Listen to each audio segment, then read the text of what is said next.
Hi my dear aspirant, welcome to legend online classes. Video చూస్తున్న ప్రతి ఒక్కరూ, అదేవిధంగా కాంపిటేటివ్ ఎగ్జామ్ ప్రిపేర్ అవుతున్న ప్రతి ఒక్కరు కూడా ప్లేస్టోర్లోకి వెళ్ళి మన లెజెండ్ యాప్ను డౌన్లోడ్ చేసుకోండి. అదేవిధంగా మన యూట్యూబ్ ఛానల్ని సబ్స్క్రైబ్ చేసుకోండి. ఇంకా ఇన్స్టాగ్రామ్ని ఫాలో కండి, టెలిగ్రామ్ని ఫాలో కండి. ఇంకా ఏమైనా అప్డేట్స్, డౌట్స్ కోసం మన వాట్సాప్ ఛానల్ని కూడా ఫాలో కండి. ఓకే, మరి కరెంట్ అఫైర్స్లో భాగంగా ఈరోజు వార్తల్లో నిలిచిన ప్రధానమైన అంశాలను మనం ఇప్పుడు డిస్కస్ చేద్దామండి. ఓకే, మరి పంబన్ 2.0 మనందరికీ తెలుసు, ఇటీవల వార్తల్లోకి రావడం జరిగింది. పంబన్ మీన్స్ ఒక బ్రిడ్జ్ను ప్రారంభించడం జరిగింది, పంబన్ రైల్వే బ్రిడ్జ్. దీన్ని 2.0గా చెప్పుకోవచ్చు. 2.0 అని ఎందుకన్నామంటే, గతంలో ఒక బ్రిడ్జి, పాత పురాతనమైన బ్రిడ్జ్ ఉండేది, అది పనికి రాకుండా పోయింది. కాబట్టి పాడైపోయిన దాని స్థానంలో కొత్తగా నూతనంగా బ్రిడ్జిని నిర్మించడం జరిగింది. ఎప్పుడో బ్రిటిష్ కాలంలో నిర్మించిన బ్రిడ్జి స్థానంలో కొత్త బ్రిడ్జిని నిర్మించి ఇటీవల జాతికి అంకితం చేయడం జరిగింది మన గవర్నమెంట్ ఆఫ్ ఇండియా. మన భారత ప్రధానమంత్రి నరేంద్ర మోడీ గారు ఏప్రిల్ 6న ఈ పంబన్ 2.0ను ప్రారంభించడం జరిగింది. దీన్నే మనం పంబన్ రైల్వే, వర్టికల్ రైల్వే వంతెనగా చెప్పుకోవచ్చు. Vertical railway bridge, Pamban vertical railway బ్రిడ్జిగా మనం చెప్పుకోవచ్చు. మరి వర్టికల్ మీన్స్ ఏమిటి అంటే, వర్టికల్ అని ఎందుకు అంటున్నామంటే, అది నిట్ట నిలువుగా లేసే అవకాశం ఉంటుంది, నిట్ట నిలువుగా ఇలా లేవగలదండి. ఓకే, అంటే దేశంలోనే తొలి వర్టికల్ రైల్వే బ్రిడ్జిగా దీన్ని చెప్పుకోవచ్చు. గతంలో మన దేశంలో ఇలాంటి వర్టికల్ రైల్వే వంతెనను తీసుకొచ్చారంటే, ఇలాంటి టెక్నాలజీని గతంలో యూజ్ చేయలేదు. ఇదే మొదటిసారిగా తీసుకురావడం జరిగింది. వర్టికల్ రైల్వే బ్రిడ్జ్ అంటే నిట్ట నిలువుగా లేసే సామర్థ్యం ఉన్న బ్రిడ్జిని ప్రారంభించారు. మరి రైల్వే బ్రిడ్జిని ఏ రెండు ప్రాంతాల మధ్య కనెక్టివిటీ కోసం, ఏ రెండు ప్రాంతాల అనుసంధానం కోసం దీన్ని నిర్మించారు అంటే, తమిళనాడు రాష్ట్రంలోని మండపం ప్రాంతం నుండి, మండపంలోని రైల్వే స్టేషన్ నుండి, మండపం నగరంలోని రైల్వే స్టేషన్, ఇది మైదాన ప్రాంతంగా చెప్పుకోవచ్చు, ఒక భూభాగంగా చెప్పుకోవచ్చు. ఈ మండపం నుండి ఎక్కడికి అంటే రామేశ్వరం దీవికి అండి. మనందరికీ తెలుసు, మన అబ్దుల్ కలాం గారు, మన మిసైల్ మ్యాన్ ఆఫ్ ఇండియా జన్మించిన నేలగా మనం చెప్పుకుంటాం. మన అబ్దుల్ కలాం గారి సొంత ప్రదేశంగా చెప్పుకుంటాం రామేశ్వరం. ఎక్కడో రామేశ్వరం దీవుల్లో ఇసుక తిన్నెల మీద విద్యాభ్యాసాన్ని కొనసాగిన గొప్ప వ్యక్తిగా మనం ఆయన చెప్పుకుంటాం. ఇది దీవి ప్రాంతం, ఐలాండ్ ప్రాంతం అండి. ఈ దీవిని మరియు ఈ మండపం ప్రాంతాన్ని కనెక్టివిటీ చేస్తూ దేశంలోనే తొలిసారిగా వర్టికల్ రైల్వే బ్రిడ్జిని ప్రారంభించడం జరిగింది. ఎప్పుడు ప్రారంభించారు అంటే, ఏప్రిల్ 6న మోడీ గారి చేతుల మీదుగా దీన్ని ప్రారంభించి జాతికి అంకితమైతే చేయడం జరిగింది.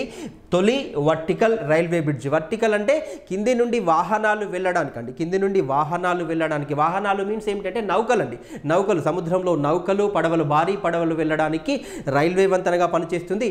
ఏమైనా ఈ పడవలు మరియు ఈ నౌకలు వెళ్ళే టైంలో అది ఆటోమేటిక్గా దానికదే ఇలా పైకి లేస్తుంది. మధ్యలో నుండి వెళ్ళే టెక్నాలజీని దీనిలో అమర్చడం జరిగింది. దాన్నే మనం వర్టికల్ రైల్వే బ్రిడ్జ్గా చెప్పుకుంటాం. మరి ఈ రెండు ప్రాంతాలను కనెక్టివిటీ చేస్తూ ఈ భూభాగాన్ని, ప్రధాన భూభాగం మండపాన్ని మరియు రామేశ్వరంను అనుసంధానం చేస్తూ ఈ పంబన్ 2.0 బ్రిడ్జిని అయితే నిర్మించడం జరిగింది. దీని పొడవు వచ్చేసి 2.8 కిలోమీటర్స్ అండి. దీని పొడవు వచ్చేసి 2.8 కిలోమీటర్స్గా మనం చెప్పుకోవచ్చు. మరి దీనిలో ఈ పొడవులో 72.5 మీటర్స్తో ఈ వర్టికల్ వంతెనను నిర్మించడం జరిగింది. ఈ వర్టికల్ నిర్మాణాన్ని ఎంత అంటే 72.5 మీటర్ల వెడల్పుతో, పొడవుతో దీన్ని నిర్మించారు. దీనికి ప్రత్యేక ఆకర్షణగా చెప్పుకోవచ్చు. ఈ వర్టికల్ లిఫ్ట్ అనేది దీనికి ప్రధానమైన ఆకర్షణగా చెప్పుకోవచ్చు. దీనికోసం మన భారత ప్రభుత్వం ఎంత వెచ్చించింది అంటే 550 కోట్లు వెచ్చించిందండి. ఈ బ్రిడ్జి నిర్మాణానికి 550 కోట్లు వ్యయాన్ని చేసి దీన్ని నిర్మించడం అయితే జరిగిందని చెప్పుకోవచ్చు. దీన్ని నిర్మించింది ఎవరు అంటే, మన కేంద్ర ప్రభుత్వ రైల్వే ఆధీనంలో పనిచేసే ఒక సంస్థ దీన్ని నిర్మించింది. దాన్నే మనం ఏమంటామంటే RVNLగా చెప్పుకుంటామండి, రైల్ వికాస్ నిగమ్ లిమిటెడ్ వారు దీన్ని నిర్మించారు. ఎన్ని కోట్లతో అంటే 550 కోట్లతో దీన్ని నిర్మించడం అయితే జరిగిందని చెప్పుకోవచ్చు. తమిళనాడులోని మండపం నుండి రామేశ్వరం దీవిని కనెక్టివిటీ చేస్తూ, అనుసంధానం చేస్తూ దీన్ని నిర్మించడం జరిగింది. మరి గతంలో ఇక్కడ బ్రిడ్జి ఉందా ఈ ప్రాంతంలో అంటే, బ్రిడ్జి ఉందండి. ఎప్పుడో బ్రిటిష్ కాలంలో 1914లో దీన్ని నిర్మించారు. మరి ఇది పూర్తిగా పాడైపోవడం జరిగింది, రాకపోకలకు అంతరాయం కలిగిస్తుంది. కాబట్టి దాని స్థానంలో దీన్ని నిర్మించడం జరిగింది. పంబన్ 2.0గా చెప్పుకోవచ్చు. దేశంలోనే తొలి వర్టికల్ రైల్వే బ్రిడ్జిగా చెప్పుకోవచ్చు. సముద్ర వంతెనగా దీన్ని మనం చెప్పుకుంటాం. ఎక్కడి నుండి ఎక్కడి వరకు అంటే, మండపం నుండి రామేశ్వరం వరకు ఇది కనెక్టివిటీ చేస్తూ, అనుసంధానం చేస్తూ దీన్ని నిర్మించారు. 2.8 కిలోమీటర్స్గా చెప్పుకోవచ్చు అండి. ఓకే, ఒక అంశంగా చెప్పుకోవచ్చు అండి. మళ్ళీ నెక్స్ట్ టాపిక్ అండి. నెక్స్ట్ ఇంకొక వార్తల్లో నిలిచిన ప్రధానమైన అంశం ఏమిటంటే ఇటీవల మన ద్రౌపది ముర్ము గారు, రాష్ట్రపతి ద్రౌపది ముర్ము గారు విదేశీ పర్యటనకు వెళ్ళడం జరిగింది. 2 దేశాల పర్యటనకు వెళ్ళింది. మరి ఆ 2 దేశాలు ఏమిటి అంటే ఏప్రిల్ 7th మరియు 8th పోర్చుగల్ పర్యటన అండి. ద్రౌపది ముర్ము, రాష్ట్రపతి ద్రౌపది ముర్ము పోర్చుగల్ పర్యటనగా చెప్పుకోవచ్చు. పోర్చుగల్ మనందరికీ తెలిసిందే. అక్కడ ఉన్న ప్రజలను పోర్చుగీస్ అని పిలుస్తారు. పోర్చుగీస్ అంటే మనందరికీ తెలుసు, మన భారతదేశానికి మొదటిసారిగా వర్తకానికి వచ్చిన వాళ్ళు పోర్చుగీస్ వారుగా చెప్పుకుంటాం. మరి పోర్చుగల్ దేశానికి 2 రోజుల పర్యటన నిమిత్తం, అధికారిక పర్యటన నిమిత్తం మన ద్రౌపది ముర్ము గారు వెళ్ళడం జరిగింది. మరి ఆ పోర్చుగల్ దేశ రాజధాని ఏమిటంటే లిస్బన్ అండి. ఈ లిస్బన్ నగరంలో ఆ దేశ అధ్యక్షునితో అధికారిక భేటీ అయితే జరిగిందండి. ఇరువురి మధ్య అధికారిక భేటీ జరిగింది. ఎవరెవరి మధ్య ఈ భేటీ జరిగిందంటే మన ముర్ము మరియు ఆ దేశ అధ్యక్షుడు, పోర్చుగల్ దేశ అధ్యక్షుడు మార్సెల్లో రెబెలో డిసౌజా అండి. ఆ దేశ అధ్యక్షుడిగా, ప్రెసిడెంట్గా కొనసాగుతున్నాడు. ఆయనతో ఈ ముర్ము గారు అయితే ఒక 5 ఒప్పందాలు చేసుకోవడం జరిగింది. ద్వైపాక్షిక సంబంధాల్లో ఒప్పందాలపై సంతకాలు చేయడం జరిగింది. పెట్టుబడులు కావచ్చు, అదేవిధంగా ఆర్థిక సహాయ సహకారం కావచ్చు, సైన్స్ అండ్ టెక్నాలజీ విభాగంలో, సెక్యూరిటీ విభాగంలో, ఇలా విద్య ఎడ్యుకేషన్ విభాగంలో రకరకాల కీలక అంశాల్లో ఇరు దేశాల మధ్య 5 ఒప్పందాలు అయితే జరిగాయండి. అధికారిక పర్యటనకు వెళ్ళిన సందర్భంగా 5 ఒప్పందాలు జరిగాయి. ఎక్కడ జరిగాయంటే పోర్చుగల్ దేశ రాజధాని లిస్బన్లో ఈ ఒప్పందాలు అయితే జరిగాయి. మరి ఈ పర్యటన సందర్భంగా అంటే 50 సంవత్సరాలు, ఇరు దేశాల మధ్య 50 సంవత్సరాల ద్వైపాక్షిక సంబంధాలు పూర్తవుతున్న సందర్భంగా ఈమె ఈ దేశంలో పర్యటించడం జరిగిందండి. మన దేశంకు మరియు పోర్చుగల్కు వ్యాపార సంబంధాలు ఎప్పుడు ప్రారంభమయ్యాయి అంటే 1975లో ప్రారంభమయ్యాయి, 1975లో. మరి ఇప్పటివరకు ఎన్ని సంవత్సరాలు పూర్తయింది అంటే 50 సంవత్సరాలు పూర్తి కావడం జరిగింది. మరి 50 సంవత్సరాలు పూర్తయిన సందర్భంగా ఈమె ఈ దేశ పర్యటనకు వెళ్ళడం జరిగింది. మరి ఈ పర్యటన సందర్భంగా ఆ దేశం ఇచ్చే అత్యున్నత పురస్కారాల్లో ఒకటిగా చెప్పుకునే ఒక అవార్డును కూడా ఈమెకు ప్రదానం చేయడం జరిగింది. మరి పోర్చుగల్ దేశ అధ్యక్షుడు మార్సెల్లో రెబెలో డిసౌజా ముర్ము గారికి ప్రదానం చేసిన అవార్డు ఏమిటి అంటే సిటీ కీ ఆఫ్ ఆనర్ అండి. సిటీ కీ ఆఫ్ ఆనర్ అనే పురస్కారాన్ని ఈమె పర్యటన సందర్భంగా గౌరవార్థం ఈ ముర్ము గారికి అయితే ప్రదానం చేయడం జరిగింది. ఎవరు ప్రదానం చేశారు అంటే మార్సెల్లో రెబెలో డిసౌజా. ఇరు దేశాల మధ్య 5 ఒప్పందాలు జరిగాయి. ఈ విధంగా 2 రోజుల పాటు ఆమె పోర్చుగల్ దేశంలో పర్యటించడం అయితే జరిగిందని చెప్పుకోవచ్చు. పోర్చుగల్ అంటే మనకు గుర్తొచ్చేది ఏమిటి అంటే పోర్చుగీస్గా చెప్పుకోవచ్చు. అక్కడ ఉన్న ప్రజలను పోర్చుగీస్ అంటాం. పోర్చుగీసు దేశం అని కూడా గతంలో పిలిచేవారు. మరి మన భారతదేశానికి మొదటిసారిగా సముద్ర మార్గాన్ని కనిపెట్టింది కూడా ఈ దేశానికి చెందిన వ్యక్తి అని చెప్పుకోవచ్చు. 1498లో అండి, 1498లో వాస్కో డి గామా అనే నావికుడు మొదటిసారిగా మన భారతదేశానికి సముద్ర మార్గాన్ని అయితే కనిపెట్టడం జరిగింది. ఎప్పుడు అంటే 1498. ఎక్కడికి చేరుకున్నాడు అంటే కాలికట్కు చేరుకున్నాడు అండి. మొదటిసారిగా ఎక్కడికి వచ్చారంటే కాలికట్కు చేరుకున్నారు. అదేవిధంగా మన భారతదేశానికి వర్తకం కోసం, వ్యాపారం కోసం వచ్చిన మొదటి విదేశీయులు ఎవరన్నా కూడా మనకి ఎవరు గుర్తుకొస్తారంటే పోర్చుగీస్ అని చెప్పుకోవచ్చు అండి. పోర్చుగీస్ వారు అని చెప్పుకోవచ్చు. అదేవిధంగా భారతదేశం నుండి చివరిసారిగా భారతదేశాన్ని విడిచి వెళ్ళిన వర్తకులు ఏ దేశం వారంటే వారు కూడా పోర్చుగీస్ వారండి. 1961 వరకు వీరు మన భారతదేశంలోనే ఉన్నారండి. మన భారతదేశంలోని కొన్ని ప్రాంతాలు వీరి ఆధీనంలో ఉన్నాయి. ఆ ఆధీనంలో ఉన్న ప్రాంతాలు ఏమిటి అంటే పోర్చుగీస్ వారి ఆధీనంలో ఉన్న ప్రాంతాలు గోవా మరియు దామన్ దయ్యూగా చెప్పుకోవచ్చు. దామన్ దయ్యూ కూడా వీరి ఆధీనంలో ఉంది. వీరి దగ్గర నుండి ఎప్పుడండి 1961లో మన భారత ప్రభుత్వం ఆధీనం చేసుకోవడం జరిగింది. ఈ విధంగా స్వతంత్రం వచ్చినాక కూడా చాలా సంవత్సరాల పాటు ఇక్కడే వారి ఆధీనంలో మన భారతీయ ప్రాంతాలు ఉన్నవి. అవేమిటి అంటే గోవా మరియు డయ్యూ డామన్గా చెప్పుకోవచ్చు. ఈ 2 ప్రాంతాలు ఎప్పుడో విముక్తి పొందడం జరిగింది 1961లో అండి. మొదటిసారిగా వచ్చింది పోర్చుగీస్ వారే, చివరిసారిగా వెళ్ళింది కూడా పోర్చుగీస్ వారే అని చెప్పుకోవచ్చు. ఇంకా మనకు పోర్చుగల్ అనగానే గుర్తుకొచ్చేది ఏమిటంటే ప్రపంచంలోనే అత్యధిక గోల్స్ చేసిన ఫుట్బాల్ ఆటగాడు కూడా ఈ దేశానికి చెందిన వ్యక్తిగానే మనం చెప్పుకుంటాం.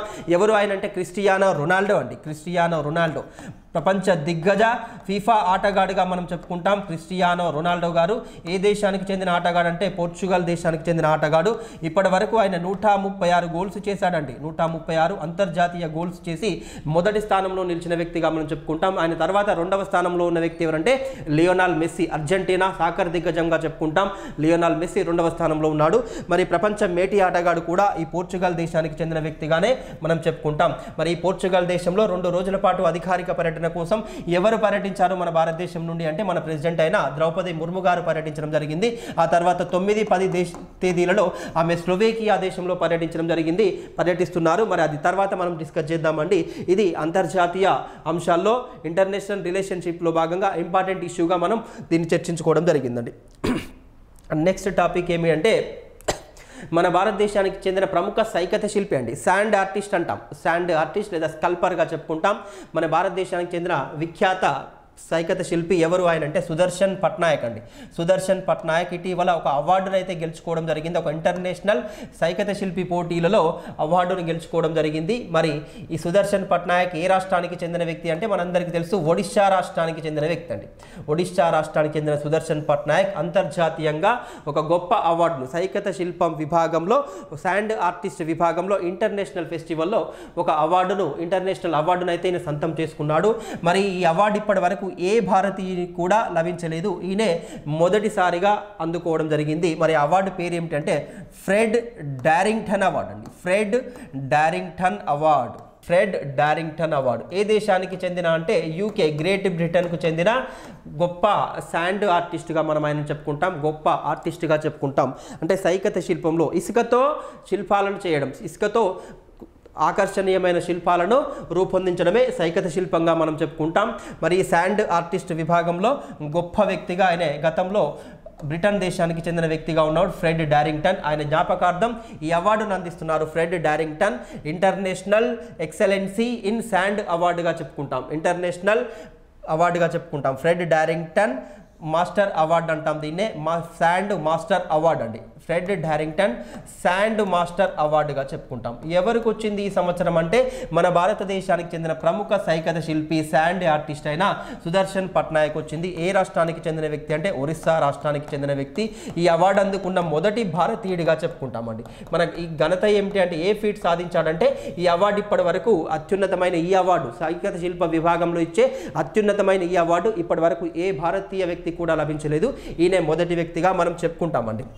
ఇప్పటివరకు ఈయన 65 ఇంటర్నేషనల్ శాండ్ ఫెస్టివల్స్లో పాల్గొని ఎన్నో మెడల్స్ సాధించాడండి, ఎన్నో మెడల్స్ సాధించడం జరిగింది. గత సంవత్సరం కూడా రష్యాలోని సెయింట్ పీటర్స్బర్గ్లో అండి, రష్యాలోని సెయింట్ పీటర్స్బర్గ్లో జరిగిన పోటీలలో కూడా ఇంటర్నేషనల్ శాండ్ ఫెస్టివల్ పోటీలలో కూడా ఈయన గోల్డ్ మెడల్ సాధించడం జరిగిందండి. International sand festival gold medal award కూడా ఇక్కడ రష్యాలోని సెయింట్ పీటర్స్బర్గ్లో ఈయన సాధించడం జరిగింది. మరి ఈయన చేస్తున్న ఈ కృషికి సైకత శిల్పంలో మన భారతదేశ పతాకాన్ని ప్రపంచవ్యాప్తంగా రెపరెపలాడిస్తున్నందుకు గాను మన భారత ప్రభుత్వం ఈయనకు పద్మశ్రీ అవార్డుతో కూడా సత్కరించిందండి. 2014లో పద్మశ్రీ అవార్డును కూడా ఎవరికి ప్రదానం చేసింది అంటే ప్రముఖ సైకత శిల్పి భారతదేశానికి చెందిన శాండ్ ఆర్టిస్ట్ సుదర్శన్ పట్నాయక్ ప్రదానం చేయడం జరిగింది. ఓకే, ఇది వార్తల్లో నిలిచిన అవార్డుగా మనం చెప్పుకుంటాం. ఏమి అవార్డు అంటే ఫ్రెడ్ డారింగ్టన్ అవార్డు అండి. ఫ్రెడ్ డారింగ్టన్ అవార్డు బ్రిటన్ కేంద్రంగా వీరు ప్రదానం చేస్తున్నారండి. బ్రిటన్ నగరంలో, బ్రిటన్ దేశానికి చెందిన వ్యక్తి. మరి ఈ సంవత్సరం అవార్డు ఏమిటి అంటే ఆయన యొక్క 100వ బర్త్ యానివర్సరీ సందర్భంగా కూడా ప్రదానం చేయడం జరిగిందండి. ఆయన 100వ జన్మదినం సందర్భంగా, 100వ జయంతి సందర్భంగా ఈయనకు ఈ అవార్డును ప్రదానం చేయడం జరిగింది. Fred Darrington award in sand art విభాగంలో ప్రదానం చేస్తున్నారు. ఏ దేశం? బ్రిటన్ దేశం అండి. ఓకే, ఇది అవార్డు పరంగా మనకు ఇంపార్టెంట్ ఇష్యూగా మనం డిస్కస్ చేస్తున్నామండి. ఓకే, నెక్స్ట్ టాపిక్ ఏమి అంటే ఇటీవల మన ఆర్థిక శాఖ మన కేంద్ర ఆర్థిక మంత్రిత్వ శాఖ ఒక నోటిఫికేషన్ అయితే ఇచ్చింది. మనకు కరెంట్ ఎకానమీలో వెరీ వెరీ ఇంపార్టెంట్గా చెప్పుకోవచ్చు. ఆర్ఆర్బీలు మనకు తెలుసు కదండి, రీజనల్ రూరల్ బ్యాంక్స్ అండి. రీజనల్ రూరల్ బ్యాంక్, ఈ రీజనల్ రూరల్ బ్యాంక్స్ మీద మనకు ప్రతి ఎగ్జామ్లో కూడా ఎకానమీ పాయింట్ ఆఫ్ వ్యూలో, కరెంట్ ఇష్యూలో ఎప్పటికీ కూడా రిపీటెడ్గా మనకు క్వశ్చన్స్ వస్తూనే ఉన్నాయి. అది కరెంట్ ఎకానమీలో మీకు ఇంపార్టెంట్ ఇష్యూగా చెప్పుకోవచ్చు. ఆర్ఆర్బీ మీన్స్ రీజనల్ రూరల్ బ్యాంక్స్గా చెప్పుకోవచ్చు అండి. రీజనల్ రూరల్ బ్యాంక్స్ విలీనం అయితే మే 1 నుండి అమల్లోకి వస్తుంది అని మన ఆర్థిక మంత్రిత్వ శాఖ వారు ప్రకటించడం జరిగింది. ఆర్ఆర్బీ మీన్స్ ఏమిటంటే రీజనల్ రూరల్ బ్యాంక్ అండి, రూరల్ బ్యాంక్స్. దీన్నే మనం తెలుగులో ఏమంటాం? ప్రాంతీయ గ్రామీణ బ్యాంకులు అంటాం, ప్రాంతీయ గ్రామీణ బ్యాంకులు. దీని యొక్క కన్సాలిడేషన్ ప్రక్రియ అయితే మే 1 నుంచి అమల్లోకి వస్తుంది. ఏమిటి మరి ఆ ప్రక్రియ అంటే మనం ఒకసారి చూద్దామండి. ప్రాంతీయ గ్రామీణ బ్యాంకులు అండి, గ్రామీణ బ్యాంకులుగా చెప్పుకోవచ్చు. ప్రాంతీయ గ్రామీణ బ్యాంకులు మే 1 నుండి ఏ విధంగా అమల్లోకి వస్తుంది అంటే ఒక రాష్ట్రం ఒకే ఆర్ఆర్బీ, ఒక రాష్ట్రం ఒకే ఆర్ఆర్బి అంటే ఒక రాష్ట్రంలో కేవలం ఒకే ప్రాంతీయ గ్రామీణ బ్యాంక్ ఉండాలి, అంటే దాన్ని ఎక్కువగా ఉన్నట్లయితే ఒకే ప్రధానమైన బ్యాంకులోకి ప్రాంతీయ బ్యాంకులోకి వాటిని మెర్జ్ చేయాలి, విలీనం చేయాలనే ఉద్దేశంతో ఆర్థిక శాఖ ఒక నోటిఫికేషన్ ఇచ్చింది. ఆ ప్రక్రియ అయితే ప్రారంభమవుతుంది. ఎప్పటి నుండి ఇది అమల్లోకి వస్తుందని ప్రకటించారంటే మే 1 నుండి అండి, మే 1 నుండి ఇది ఖచ్చితంగా అమల్లోకి రానుందని ప్రకటించడం జరిగింది. ఒక రాష్ట్రం ఒకే ఆర్ఆర్బిగా చెప్పుకోవచ్చు. అంటే వీటి యొక్క పటిష్టతను మరింత దృఢం చేయడానికి, ఆర్ఆర్బీల యొక్క పనితనాన్ని పారదర్శకతను పెంచడానికి, వాటి యొక్క పనితనాన్ని వాటి యొక్క సామర్థ్యాన్ని దృఢం చేయడానికై మేము ఈ ప్రక్రియ తీసుకుంటున్నాం, ఈ ప్రక్రియను ప్రారంభిస్తున్నామని ఆర్థిక శాఖ మంత్రి నిర్మలా సీతారామన్ గారు ప్రకటించడం జరిగింది. ఇది ఎప్పటి నుంచి అమల్లోకి వస్తుంది? మే 1 నుంచి అమల్లోకి వస్తుందండి, మే 1 నుండి. అంటే ప్రస్తుతం భారతదేశంలో ఉన్న ఆర్ఆర్బీల సంఖ్య ఎంత, రీజనల్ రూరల్ బ్యాంక్ సంఖ్య ఎంత అంటే 43 అండి. మరి ఎంతకు కుదించనున్నారు ఈ కన్సాలిడేషన్ ప్రక్రియలో? మొదటి దశలో మరి చివరి దశ వరకు ఎంతకు కుదించనున్నారు అంటే 28 అండి. ఈ కుదింపు తర్వాత మే 1 నుండి 28 అమల్లోకి రానున్నవి. ఆ 28లో 26 రాష్ట్రాల్లో ఏర్పాటు చేస్తారండి. 26 రాష్ట్రాల్లో మరియు 2 కేంద్ర పాలిత ప్రాంతాల్లో, 2 కేంద్ర ప్రాంత పాలితాల్లో. అంటే భారతదేశంలో మొత్తం 28 రాష్ట్రాలు ఉంటే 2 రాష్ట్రాల్లో ఆర్ఆర్బీలు లేవండి. ఇప్పటి వరకు కూడా 2 రాష్ట్రాల్లో ఆర్ఆర్బీలు రీజనల్ రూరల్ బ్యాంక్స్ అనేవి లేవు. ఆర్ఆర్బీలు లేని రాష్ట్రాలు ఏమిటి అంటే మనందరికీ తెలుసు, గోవా మరియు సిక్కిం అండి, గోవా మరియు సిక్కిం. అదేవిధంగా కేంద్ర పాలిత ప్రాంతాల్లో యూటీలలో ఎన్ని కేంద్ర ప్రాంతాల్లో ఆర్ఆర్బీలు ఉన్నవి అంటే 2 అండి. ఆ 2 ఏమిటి అంటే ఒకటి పాండిచ్చేరి, రెండవది ఏమిటి అంటే జమ్మూ అండ్ కాశ్మీర్ అండి, జమ్మూ కాశ్మీర్. 2 కేంద్ర పాలిత ప్రాంతాల్లో మాత్రమే ఈ 2 ఆర్ఆర్బీలు ఉన్నవి. మరి ఇవి ఎప్పటి నుండి దీనిలో ఏర్పాటు చేయనున్నారు, ఎప్పటి నుండి విలీన ప్రక్రియ కొనసాగుతుందంటే 26 మరియు మే 1 నుండి ఇది అమల్లోకి రానుంది, విలీనం చేయనున్నారు. 43 నుండి ఎంత కుదించనున్నారు? 28కి కుదించనున్నారండి, 28కి కుదించనున్నారు. 26 రాష్ట్రాల్లో మరియు 2 కేంద్ర ప్రాంతాల్లో ఇది అమల్లోకి రానుంది. మరి ఆర్ఆర్బీలు అంటే రీజనల్ రూరల్ బ్యాంక్స్ అనేవి మన భారత ప్రభుత్వం ఎప్పుడు ఏర్పాటు చేసింది అంటే మనందరికీ తెలుసు 1975. చాలాసార్లు అడిగారండి, ప్రాంతీయ గ్రామీణ బ్యాంకులను ఎప్పుడు ఏర్పాటు చేసింది భారత ప్రభుత్వం అంటే 1975 అక్టోబర్ 2 అండి, గాంధీ జయంతి రోజున అక్టోబర్ 2న వీటిని ప్రారంభించారు. ఎందుకోసం? వీటి యొక్క ప్రధాన ఉద్దేశం ఏమిటంటే గ్రామీణ ప్రాంతాల్లో రైతులకండి, సన్న చిన్నకారు రైతులకు స్వల్పకాలిక మరియు మధ్యకాలిక రుణాలను అందించడానికి, అదేవిధంగా భూమి లేని రైతులకు ఆదుకోవడానికి, కౌలు రైతులను ఆదుకోవడానికి, విత్త సాయం అందించడానికి, ఫైనాన్షియల్ అసిస్టెన్స్ అందించడానికి కోసం, మరియు కళాకారులకు కూడా వీటిలో రుణాలు అందించడం కోసం వీటిని ఏర్పాటు చేయడం జరిగింది. అంటే ప్రధానంగా గ్రామీణ ప్రాంతాల్లోని రైతులను, చిన్నకారు రైతులను దృష్టిలో పెట్టుకొని వీటిని ఆర్ఆర్బీలను మన భారతదేశంలో ప్రారంభించారు. ఎప్పుడు ప్రారంభమైంది అంటే 1975 అక్టోబర్ 2న ప్రారంభమైంది. మనందరికీ తెలుసు ఈ ఆర్ఆర్బీలు ఏర్పాటు చేయాలని సూచించిన కమిటీ ఏమిటంటే నరసింహం కమిటీ అండి, నరసింహం కమిటీగా చెప్పుకోవచ్చు. మనకు బ్యాంకింగ్ సంస్కరణలపై కూడా ఈయన అధ్యక్షతనే కమిటీ వేయడం జరిగింది, నరసింహం కమిటీ. మరి ఈయన సూచనల మేరకు, ఈయన సిఫారసుల మేరకు, నరసింహం కమిటీ సూచనల మేరకు, సిఫారసుల మేరకు ఆర్ఆర్బీలను ఏర్పాటు చేశారు. దేనిలో భాగంగా ఏర్పాటు చేశారు అంటే 1975 జూలైలో వచ్చిన 20 సూత్రాల పథకంలో భాగంగా అండి. మనందరికీ తెలుసు అప్పుడున్న ప్రధానమంత్రి వర్యులు ఎవరు అంటే శ్రీమతి ఇందిరాగాంధీ గారు 1975 జూలై నెలలో 20 సూత్రాల 20 ప్రిన్సిపల్స్ ప్లాన్ని తీసుకొచ్చింది, 20 సూత్రాల పథకాన్ని తీసుకురావడం జరిగింది. ఆ 20 సూత్రాల పథకంలో భాగంగానే ఈ ఆర్ఆర్బీలను అనేది ఏర్పాటు చేయడం జరిగింది. అంటే గతంలో నరసింహం కమిటీ కంటే ముందు సరియు కమిటీ కూడా 72-73 సంవత్సర కాలంలో ఆర్ఆర్బీలను ఏర్పాటు చేయాలని సూచించింది సరియు కమిటీ కూడా. మరి అప్పుడు ఏర్పాటు చేయలేదు. తర్వాత నరసింహం కమిటీ సూచనల మేరకు 1975లో ఏర్పాటు చేశారు. మరి ఆర్ఆర్బీ యాక్ట్ అనేది ఎప్పుడు వచ్చింది అంటే 1976లో చేశారండి. 75లో దీన్ని ఏర్పాటు చేసినా కానీ 76లో ఈ ఆర్ఆర్బీ యాక్ట్ అనేది ఏర్పాటు కావడం జరిగింది. మరి 2004 నుండి అండి, 2004 నుండి ఈ ఆర్ఆర్బీలనండి, 2004 నుండి ఈ ఆర్ఆర్బీల కుదింపు ప్రక్రియ అనేది కొనసాగుతుందండి. ఆర్ఆర్బీలను పటిష్టం కోసం కుదింపు ప్రక్రియ, వాటిని విలీన ప్రక్రియ అనేది కొనసాగుతుంది. మరి ఆర్ఆర్బీల ప్రక్రియ మొదటిసారిగా కుదింపు ప్రక్రియ ఎప్పుడు ప్రారంభమైందంటే 2004లో ఏ కమిటీ సూచనల మేరకు అంటే వ్యాస్ కమిటీ సూచనల మేరకు అండి, వ్యాస్ కమిటీ సూచనల మేరకు ఇప్పటి వరకు 3 సార్లు ఆర్ఆర్బీలను విలీన ప్రక్రియ కన్సాలిడేషన్ చేయడం జరిగింది. ఇది 4వ సారిగా చెప్పుకోవచ్చండి. అంటే మే 1 నుంచి అమల్లోకి వచ్చేది 4వసారి దీని యొక్క నినాదం కేంద్ర ఆర్థిక మంత్రిత్వ శాఖ వారు దీనికి ఏమి నినాదం ఇచ్చారంటే ఒక రాష్ట్రం ఒకే ఆర్ఆర్బి వీటి యొక్క పనితనాన్ని పటిష్టం చేయడానికి పారదర్శకతను పెంచడానికి అకౌంటబిలిటీ పెంచడానికి కోసం దీన్ని మేము ఏర్పాటు చేస్తున్నాం ప్రతి రాష్ట్రంలో ఒకే అంటే ఒక రాష్ట్రంలో 2-3 ఆర్ఆర్బీలు గనక ఉన్నట్లయితే 2-3 ఆర్ఆర్బీలు గనక ఉన్నట్లయితే అవి ప్రధానమైన శాఖలోకి మాత్రం విలీనం చేయడం జరుగుతుందని ప్రకటించడం జరిగింది మరి ఆర్ఆర్బీలను గనక తీసుకున్నట్లయితే దీనిలో పెట్టుబడి ఏ విధంగా వాటా ఏ విధంగా ఉంటుందంటే కేంద్ర ప్రభుత్వం యొక్క వాటా రీజనల్ రూరల్ బ్యాంకుల్లో కేంద్రం యొక్క వాటా ఎంత అంటే 50% ఉంటుందండి 50% కేంద్రం వాటా ఉంటుంది అదేవిధంగా స్పాన్సర్షిప్ చేసే బ్యాంక్ అంటే స్పాన్సర్ బ్యాంకుగా మనం చెప్పుకుంటాం ప్రధానంగా దీన్ని ఎవరైతే స్పాన్సర్ చేస్తారో ప్రధాన బ్యాంకు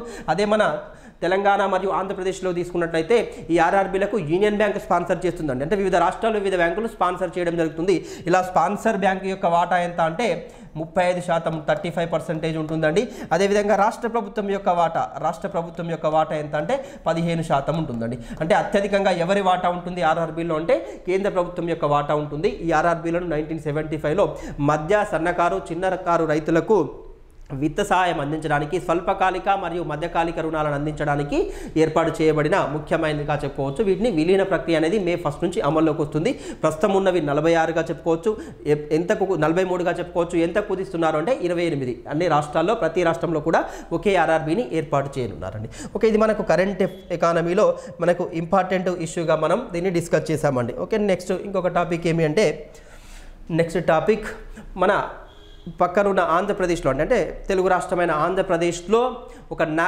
కొత్త నావల్ బేస్ను నౌకా స్థావరాన్ని ఏర్పాటు చేస్తున్నట్లుగా ప్రకటించడం జరిగింది ఇది ఎప్పటి నుంచి అందుబాటులోకి రానుంది అంటే 2026లో అందుబాటులోకి రానుందని మన కేంద్ర రక్షణ మంత్రిత్వ శాఖ వారు అయితే ప్రకటించడం జరిగింది నూతన నౌకా స్థావరం అండి నూతన నౌకా స్థావరాన్ని ఏర్పాటు చేస్తున్నారు నావల్ బేస్గా చెప్పుకోవచ్చు మనం నావల్ బేస్ను ఏర్పాటు చేస్తున్నారు మరి ఎక్కడ ఏర్పాటు చేస్తున్నారు అంటే ఏపీలో ఏర్పాటు చేస్తున్నారండి గతంలో నావల్ బేస్ ఉందా ఏపీలో అంటే ఉందండి మనందరికీ తెలుసు నౌకా కేంద్రం కూడా ఉంది నావల్ కమాండే ఉంది మన భారతదేశంలో మన ఆంధ్రప్రదేశ్లో అంటే మొత్తంగా మన భారత నావికాదళంలో ఉన్న ప్రధానమైన కమాండ్లు ఏంటంటే 3 కమాండ్లుగా చెప్పుకోవచ్చు ఒకటి ఈస్టర్న్ కమాండ్ వెస్టర్న్ కమాండ్ మరియు సదరన్ కమాండ్గా చెప్పుకోవచ్చు అండి తూర్పు కమాండ్ ఎక్కడ అంటే విశాఖపట్నంలో ఉంది దక్షిణ కమాండ్ ఎక్కడ అంటే కొచ్చిన్లో ఉంది మరియు పశ్చిమ కమాండ్ ఎక్కడ అంటే ముంబైలో ఉంది ఈ ప్రధానమైన 3 కమాండ్లలో ఒకటి విశాఖలో ఆల్రెడీ ఉంది అని చెప్పుకోవచ్చు నౌకా స్థావరం మరి దానికి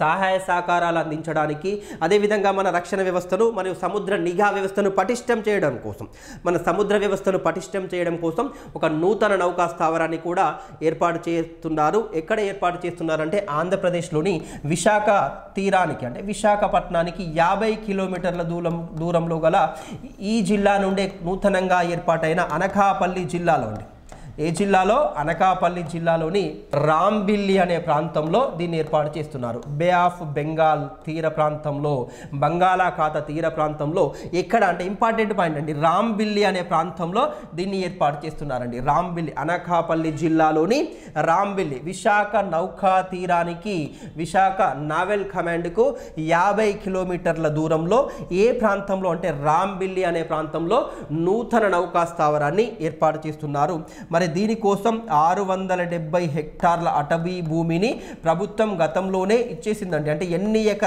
హెక్టార్లలో ఎంత విస్తీర్ణంలో దీన్ని ఏర్పాటు చేస్తున్నారు అంటే 670 హెక్టార్ల విస్తీర్ణంలో దీనిని ఏర్పాటు చేస్తున్నారు మరి ఎప్పటి వరకు ఈ నౌకా స్థావరం అందుబాటులోకి రానుంది అంటే 2026లో ఇది అందుబాటులోకి రానుంది అంటే నౌకా స్థావరమే కాక జలాంతర్గాములను నిలిపి ఉంచడానికి కూడా ఇది ఉపయోగపడుతుంది అదేవిధంగా నౌకా నిర్మాణ పనులు చేయడానికి కూడా ఉపయోగపడుతుంది ఇంకా ప్రధానంగా ఏమిటి అంటే చైనా హిందూ మహాసముద్రంలో తీర ప్రాంతంలో బంగాళాఖాత తీర ప్రాంతంలో చైనా యొక్క ఆధిపత్యం రోజుకు పెరిగిపోతుందండి రోజుకు చిన్న దేశాలను తన వైపు తిప్పుకుంటూ సముద్ర రంగంలో తన ఆధిపత్యాన్ని పెంపొందించుకుంటుంది మరి దానిపై నిఘా పెంచడానికై దాని యొక్క ఆధిపత్యాన్ని తగ్గించడం కోసం ఒక ప్రధానమైన నిఘా వ్యవస్థగా ఇది మనకు అందుబాటులోకి రానుంది మరి దీనికి ఏమని పేరు పెట్టింది మన కేంద్ర ప్రభుత్వం అంటే INS వర్ష అండి వెరీ ఇంపార్టెంట్ అండి ఈ నౌకా స్థావరం పేరేమిటి అంటే INS వర్ష ఎప్పుడు అందుబాటులోకి రానుంది అంటే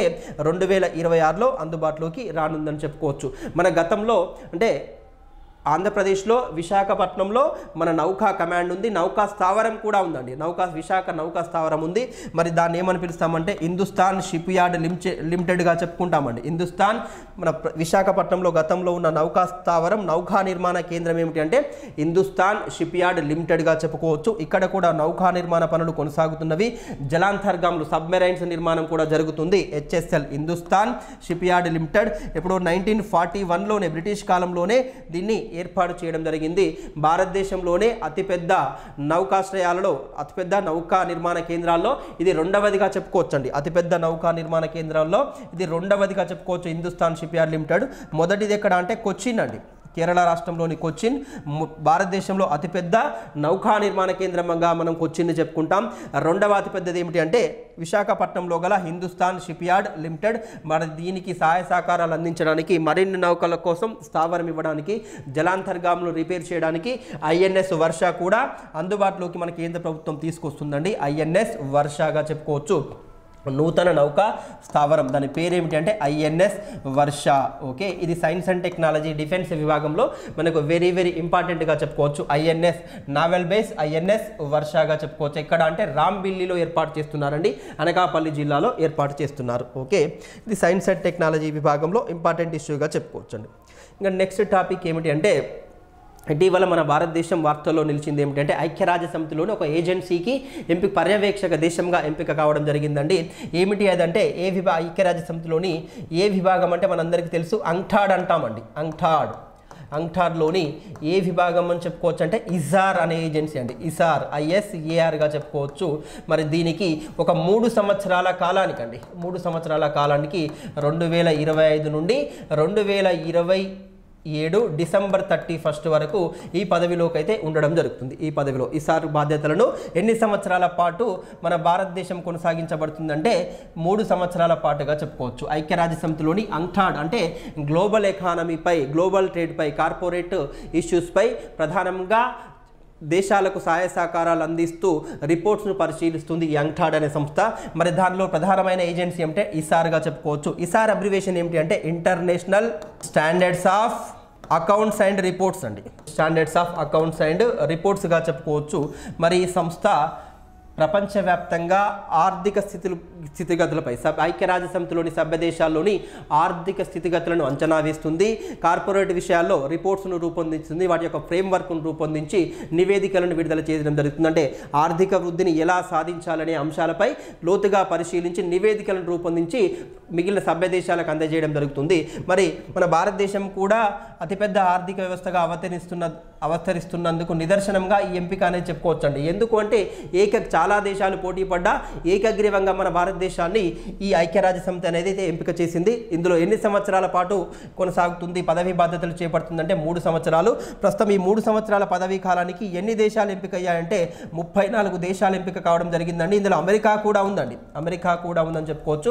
మొత్తం ఈ 3 సంవత్సరాల పదవీ కాలానికి ఎన్ని దేశాలు ఎంపిక అయ్యాయంటే 34 దేశాలు ఎంపిక కావడం జరిగింది.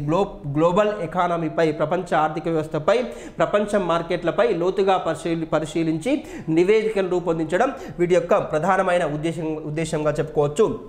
అంక్టాడ్లోని ఏ విభాగం అంటే ఇసార్గా చెప్పుకోవచ్చు. International standards of accounts and రిపోర్ట్స్గా చెప్పుకోవచ్చు అండి. Accounts and reports. మరి అంక్టాడ్ అబ్రివేషన్, అంక్టాడ్ మనకు చాలాసార్లు దీని యొక్క హెడ్ క్వార్టర్ని అడగడం జరిగింది, లేదా ప్రజెంట్ డైరెక్టర్ జనరల్ కూడా ఎవరు అని అడుగుతున్నారు. అదేవిధంగా ఎప్పుడు ఏర్పాటైందని కూడా అడుగుతున్నారండి. మరి అంక్టాడ్ మీన్స్ ఏమిటంటే యునైటెడ్ నేషన్స్ కాన్ఫరెన్స్, అంటే ఐక్యరాజ్య సమితిలోని వాణిజ్య విభాగంగా చెప్పుకోవచ్చు. Conference on trade and development అండి. కాన్ఫరెన్స్ ఆన్ ట్రేడ్ అండ్ డెవలప్మెంట్గా చెప్పుకుంటాం. అంక్టాడ్ మీన్స్ ట్రేడ్ అండ్ డెవలప్మెంట్గా చెప్పుకుంటాం. దీన్ని ఎప్పుడు ఏర్పాటు చేసింది మరి ఐక్యరాజ్య సమితి అంటే 1964లో ఏర్పాటు చేశారండి. 1964లో దీన్ని ఏర్పాటు చేయడం జరిగింది. మరి దీని యొక్క హెడ్ క్వార్టర్ వచ్చేసి ఎక్కడ అంటే జెనీవాలో ఉందండి. జెనీవా నగరంలో దీని యొక్క ప్రధాన కార్యాలయాన్ని అయితే ఏర్పాటు చేశారు. మనందరికీ తెలుసు ఐక్యరాజ్య సమితి యొక్క చాలా సంస్థల యొక్క ప్రధాన కార్యాలయాలన్నీ కూడా ఎక్కడ అంటే 80% పైగా స్విట్జర్లాండ్ దేశంలోని జెనీవాలోనే ఏర్పాటు చేశారు. మరి అంక్టాడ్ యొక్క ప్రధాన కార్యాలయం కూడా ఈ జెనీవా నగరంలోనే ఏర్పాటు చేయడం జరిగింది. మరి ప్రజెంట్ దీనికి డైరెక్ట్ సెక్రటరీ జనరల్గా ఎవరు కొనసాగుతున్నారు, మరి కీ పీపుల్గా ఎవరు కొనసాగుతున్నారు అంటే కోస్టారియా దేశానికి చెందిన రెబేకా గ్రీన్స్పాన్ అండి. రెబేకా గ్రీన్ స్పాన్ రెబేకా దేశానికి చెందిన ఒక మహిళా ఆర్థికవేత్త, కోస్టారికా దేశానికి చెందిన ఒక మహిళా ఆర్థికవేత్త. దీనికి సెక్రటరీ జనరల్గా యాంక్టాడ్ సంస్థ కొనసాగుతుంది. దీనిలో ప్రధానమైన ఆర్థిక అంశాలను పరిశీలించే ప్రధానమైన విభాగం ఏంటంటే ఈసార్గా చెప్పుకోవచ్చు. ఈసార్కు మన భారతదేశం 3 సంవత్సరాల కాలానికి పరిశీలక దేశంగా అబ్జర్వర్ కంట్రీగా ఎంపిక కావడం అయితే జరిగింది. ఇది కూడా మనకు ఇంటర్నేషనల్ రిలేషన్స్లో భాగంగా ఇంపార్టెంట్ ఇష్యూగా మనం చెప్పుకోవచ్చు అండి. మరి ఇప్పుడు ఇవి మనం ఈరోజు కరెంట్ అఫైర్స్లో భాగంగా చర్చించుకున్న ప్రధానమైన అంశాలుగా చెప్పుకోవచ్చు. ఓకే, మన యూట్యూబ్ ఛానల్ సబ్స్క్రైబ్ చేసుకోండి. అదేవిధంగా ప్లేస్టోర్లోకి వెళ్ళి మన యాప్ను డౌన్లోడ్ చేసుకోండి. ఇంకా ఏమైనా డౌట్స్ ఉంటే మన ఇన్స్టాగ్రామ్ను ఫాలో కండి, అదేవిధంగా టెలిగ్రామ్ యాప్ను ఫాలో కండి, మన వాట్సాప్ ఛానల్ను కూడా ఫాలో కండి. Thank you all of you అండి.